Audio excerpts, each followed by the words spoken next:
Alors nous sommes devant le buste du professeur Alexandre Lacassagne qui intéresse beaucoup l'université Lyon 1 parce que d'une part il est le créateur du musée d'histoire de la médecine et de la pharmacie et d'autre part qu'il est parmi les premiers professeurs de la faculté mixte de médecine et de pharmacie, nommé professeur de médecine légale en 1880. Alexandre Lacassagne a des facettes multiples. Il est professeur de médecine légale.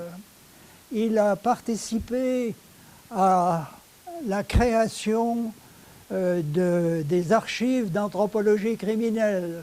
Il a défini et essayé de traiter l'origine du crime.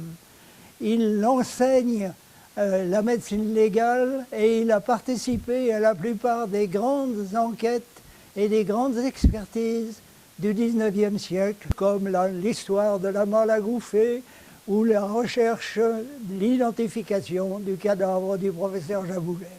Mais à côté de cet homme ténor de la médecine légale, il y a de nombreuses facettes.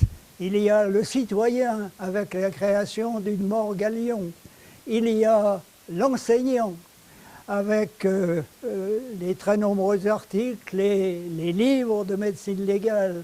Il y a enfin surtout l'homme cultivé qui a adoré les livres. Enfin, dernière chose, cet homme de grande culture avait créé une bibliothèque gigantesque avec plus de 15 000 volumes qui sont restés d'une part dans la bibliothèque municipale et d'autre part, pour ce qui est de la médecine, dans la bibliothèque du musée d'histoire de la médecine.